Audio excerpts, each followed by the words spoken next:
Auzubillahiminash-shaytanir-rajim. Bismillahir-rahmanir-rahim. Dear students, Assalamu alaikum wa rahmatullahi wa barakatuhu. Once again, I welcome you to the chapter Number Systems, class 9th, subject Mathematics, and today's topic is we have to solve exercise 1.6. Let's read out question number 1. What it says. Question number 1 says, find first part 64 raised to power 1 by 2, second part 32 raised to the power 1 by 5, third part 125 raised to the power 1 upon 3. तो हमारे पास 3 parts हैं, हमें इनको solve करना है. Find, ढूंढो, इसका value ढूंढो, इसको सॉल्व करके इसका रिजल्ट ढूंढो. तो इनको हम कैसे सॉल्व करेंगे, इनका सॉल्यूशन हम कैसे निकालेंगे. तो पहला पार्ट जो है उसको लेते हैं 64 raised to the power 1 by 2, 64 raised to the power 1 by 2. तो अगर आपको याद होगा, मैंने आपको पिछले वीडियो में बताया था कि हमें 2 तरीके के नंबरों का सामना करना होगा. एक तो ये है, जैसे कि यहाँ पे है 64 रेज्ड पावर 1 by 2. ये असल में इसकी शक्ल जो है वो है x raised power something, say x raised power m, x raised power m. This is known as exponential form. इसके 2 हिस्से होते हैं, एक तो बेस होता है और दूसरा होता है एक्सपोनेंट या power. So this form is known as exponential form, and hence this number 64 raised power 1 by 2, it is in exponential form. तो हम 2 तरीके से इसको सॉल्व कर सकते हैं. एक तो एक्सपोनेंशियल फॉर्म में ही इसको सॉल्व करेंगे, या फिर हम इसको कन्वर्ट करेंगे दूसरी फॉर्म में, जो मैंने पिछले वीडियो में भी आपको बताया था उसके बारे में. That is known as radical form, यानी रूट फॉर्म. हम इसको रूट फॉर्म में कन्वर्ट करके भी सॉल्व कर सकते हैं, या फिर यही जो एक्सपोनेंशियल फॉर्म है इसकी, उसी एक्सपोनेंशियल फॉर्म में भी हम इसको सॉल्व कर सकते हैं. तो हमारे पास 2 तरीके हैं इसको सॉल्व करने के. एक तो एक्सपोनेंशियल फॉर्म में ही इसको आगे सॉल्व करेंगे, या फिर इसको रेडिकल फॉर्म यानी रूट फॉर्म में चेंज करके इसको सॉल्व कर सकते हैं. चलिए हम इसको पहले एक्सपोनेंशियल फॉर्म में ही इसको सॉल्व करते हैं, तो फिर हम आगे देखेंगे रेडिकल फॉर्म में इसको कैसे सॉल्व करेंगे. तो हम पहले पार्ट का सॉल्यूशन निकालने की कोशिश करेंगे. हमारे पास है number 64 raised to the power 1 by 2. तो यहाँ पे आपको ध्यान रखना है, ये 2 4 के साथ नहीं लिखना है, बल्कि ये थोड़ा ऊपर जाना चाहिए. 1 by 2 जो पावर है, एक्सपोनेंट है, ये हमें छोटा छोटा लिखना है, और जो बेस है 64 ये थोड़ा बड़ा लिखना है. तो इसको कैसे हम सॉल्व करेंगे, तो देखते हैं. इज इक्वल टू, ठीक. तो अगर आपको ध्यान होगा, यहाँ पे जो 64 है इसको हम फैक्टराइज कर सकते हैं, देखते हैं फैक्टराइज कैसे करेंगे. यहाँ पे मैं रफ वर्क करता हूँ अपना, यहाँ दाएं तरफ रफ वर्क हम करेंगे इस्तेमाल. रफ वर्क ये आपको नोटबुक पर भी करना है, रफ वर्क. तो पहला पार्ट है 64 रेज्ड पावर 1 by 2. इसमें से जो बेस है 64 उसका हम फैक्टराइज करेंगे, 64 का फैक्टराइजेशन करेंगे. ओके, इसको फैक्टराइज करेंगे. तो 64 is an even number, so we will divide this number by 2. Okay, 2 3s are 6, 2 3s are 6, and 2 2s are 4. 2 3s are 6, 2 2s are 4। आगे बढ़ते हैं, इसको फैक्टराइज और करेंगे। ये अभी फिर से इवन है, 32 इज एन इवन नंबर, तो फिर से हम इसको 2 से करेंगे। 2 1s are 2, 2 1s are 2, 3 में से 2 निकालेंगे तो 1 बचा। 1 इसके नज़दीक आएगा, ऐड नहीं होगा, नज़दीक आएगा तो ये 12 बन जाएगा। 2 6 are 12, फिर इवन है, फिर इवन है, फिर से 2 से करना है। 2 8s are 16, फिर इवन है, फिर 2 से करना होगा। 2 4s are 8 और 2 2s are 4। तो हमारे पास कितने 2 निकले? 1 2 3 4 5 6। तो हम यहाँ पे लिखेंगे ब्रैकेट में 2 इंटू 2 हो गए 2, इंटू 2 हो गए 3, इंटू 2 हो गए 4, इंटू 2 हो गए 5, इंटू 2 हो गए 6। ब्रैकेट को क्लोज करके ऊपर जो पावर है इसका 1/2 वो हम लिखेंगे 1/2। तो 64 के बदले हमने 6 2 लिखे, उनको आपस में मल्टीप्लाई करना है।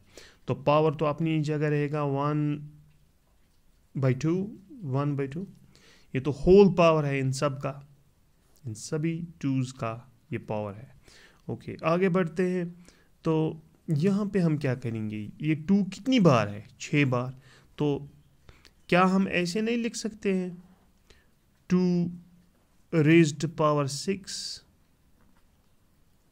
देखिए इन सब का पावर 1 है। 2 raised power 1, 2 raised power 1, 2 raised power 1, 2 raised power 1, 2 raised power 1, 2 raised power 1। तो बेसिस तो सेम है, तो 2 मैंने वापस लिखा, ये बेस है।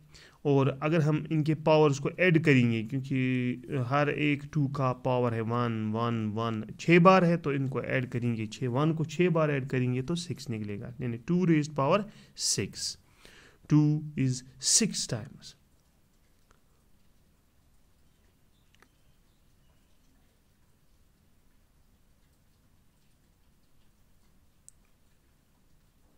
ओके, ब्रैकेट को क्लोज करेंगे। 1/2 ये पावर है, इसका होल पावर है, यानी सारा जो अंदर नंबर है ये 1/2 इसका होल पावर है।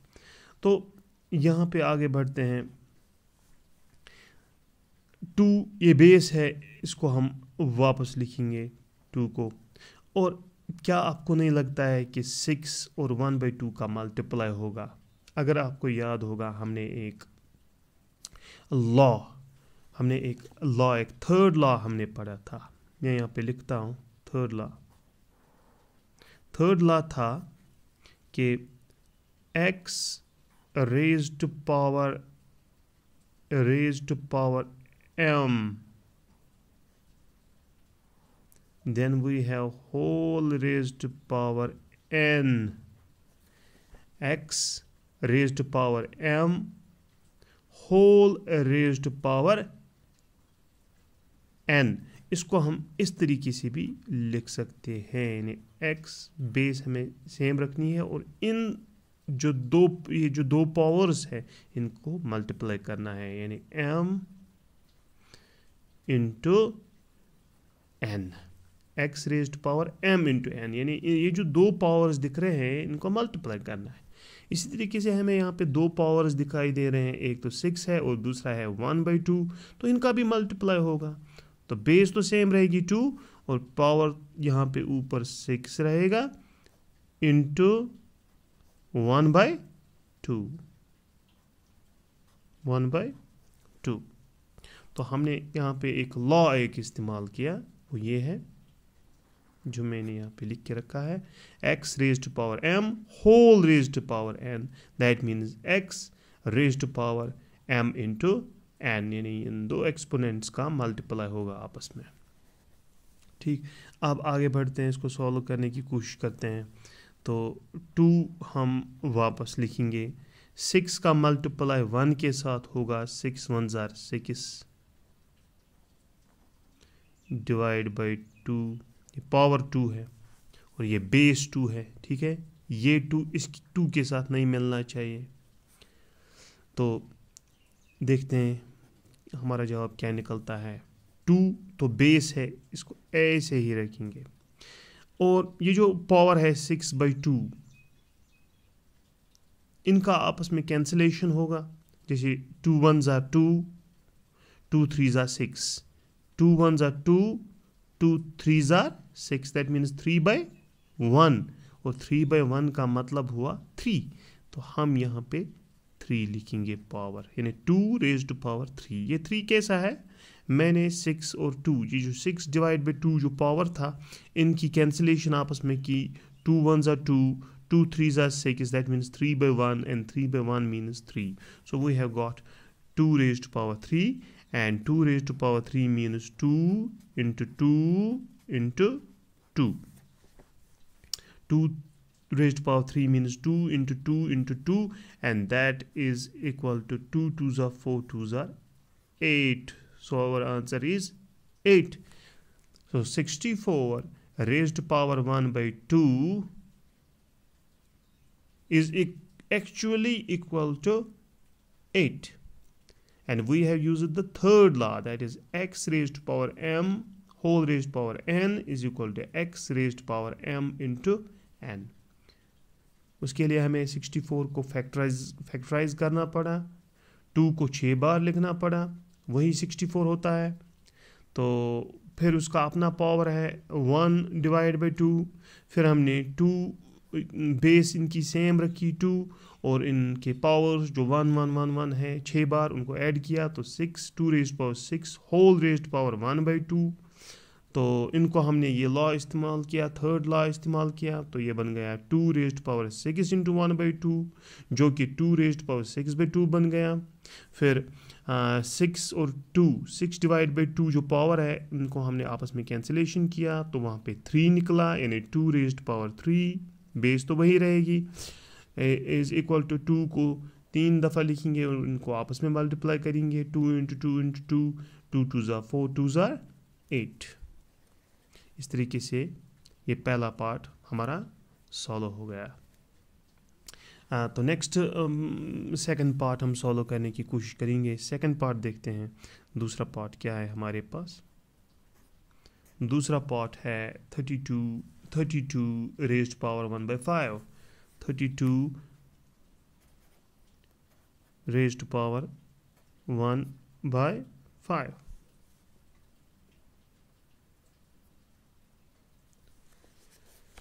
थोड़ा मैं यहाँ पे बड़ा लिखूँगा, 32 रेज़्ड पावर 1/5।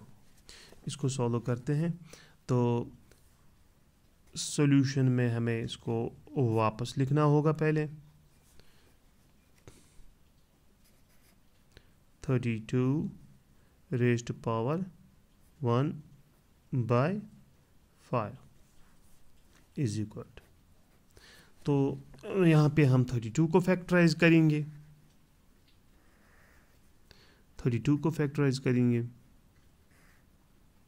ये इवन है, 2 1 ज़ा 2, 2 1 ज़ा 2, 3 में से 2 निकालेंगे तो 1 बचा, वो 1 इसके नज़दीक आएगा तो 12 बनेगा, 2 6 ज़ा 12। आगे बढ़ते हैं, 2 8 ज़ा 16। आगे बढ़ते हैं, 2 4 ज़ा 8। आगे बढ़ते हैं, 2 2 ज़ा 4। तो यहाँ पे हमें 5 2 निकले, 1 2 3 4 5। तो हम ऐसा करेंगे, वहाँ पे हमें 6 निकले थे, 64 के हमें 6 2 निकले थे, यहाँ पे हमें 5 2 निकले हैं।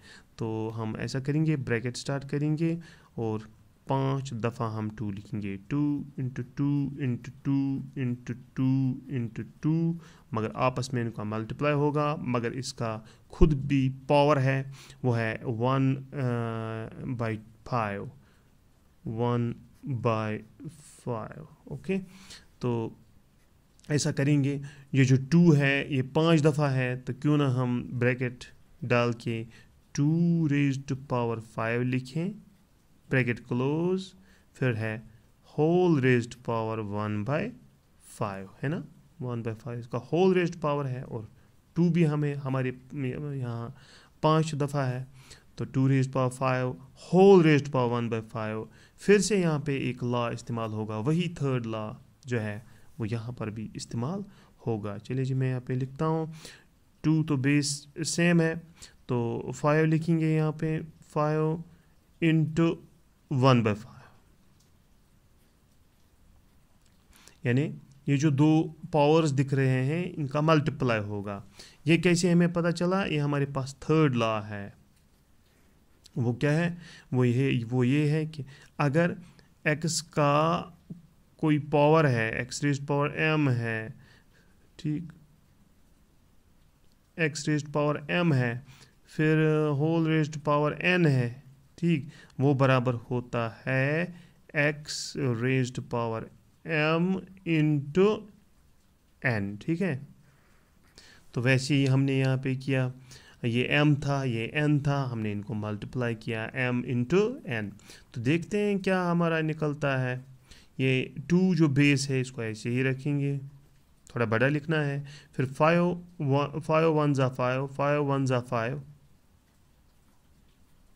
डिवाइड बाय, नीचे भी 5 है, कहीं आप 5 2 के साथ नहीं लिखना, ये 25 बन जाएगा था, फिर ये गलत हो जाएगा, ये तो पावर है, 5 इंटू 1 हुआ 5, और नीचे भी डिनोमिनेटर में भी 5 है, तो 2 रेज़्ड पावर 5/5, बेस तो सेम है, बेस तो 2 है, और 5/5 इनका तो कैंसिलेशन होगा आपस में, 5 1 ज़ा 5, 5 1 ज़ा 5, तो यहाँ पे तो 1/1 निकल गया, तो 1/1 मीन्स 1, 2 रेज़्ड पावर 1, तो वो होता है 2 raised power 1 means 2, so answer is 2, 32 raised power 1/5. If we solve this number through exponential form, then the result is 2. Result is 2.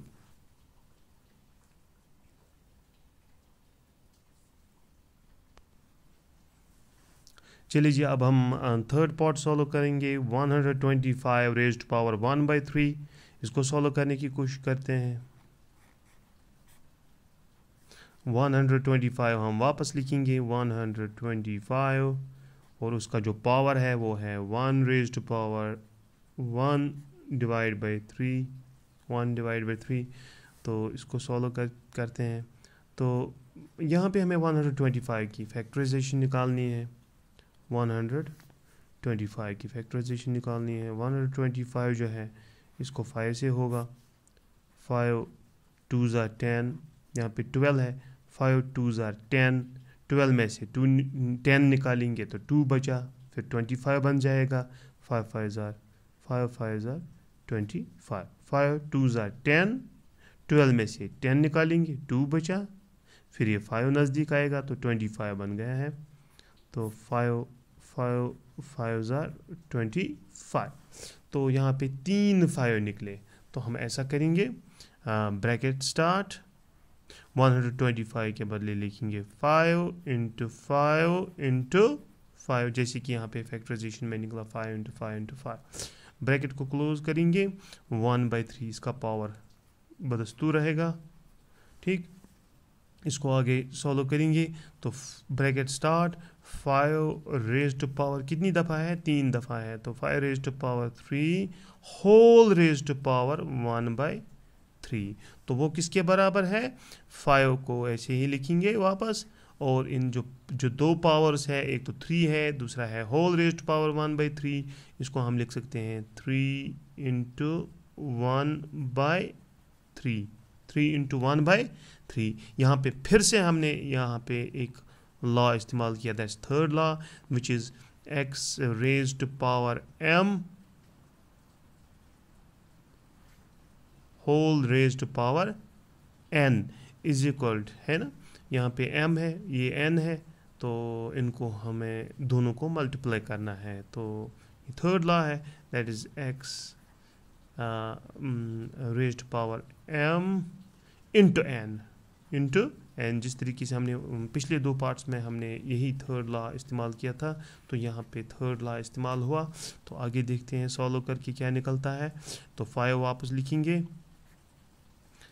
3 1 ज़ा 3 जो पावर है, 3 1 ज़ा 3 और नीचे भी 3 है, यानी 5 रेज्ड टू पावर 3/3 जो कि बराबर है 5 हम वापस लिखेंगे, और 3/3 जो है ये इनका कैंसिलेशन अगर हम करेंगे तो 1/1 निकलेगा, दैट मीन्स 1, 5 रेज्ड पावर 1, और 5 रेज्ड पावर 1 जो है वो 5 के बराबर है। तो इस तरीके से हमने इन तीनों पार्ट्स को सॉल्व किया, मगर एक्सपोनेंशियल फॉर्म में। अब हम इनको दूसरे तरीके से भी सॉल्व कर सकते हैं। अगर आप चाहते हैं कि मैं दूसरे तरीके से भी इसको सॉल्व करूं, यानी रेडिकल फॉर्म में, रूट फॉर्म में भी इसको सॉल्व करूं, तो आप कमेंट सेक्शन में ज़रूर जाइए, वहाँ पे अपना कमेंट दर्ज कीजिए और वहाँ पे आप लिखिए कि आप हमें रेडिकल फॉर्म में भी इसको सॉल्व करके दिखाइए। तो अगर ठीक कमेंट्स आए तो इंशाल्लाह मैं इसको रेडिकल फॉर्म में भी सॉल्व करके दिखाऊंगा। Okay, waiting for your response. Thank you for watching this video. Thank you very much.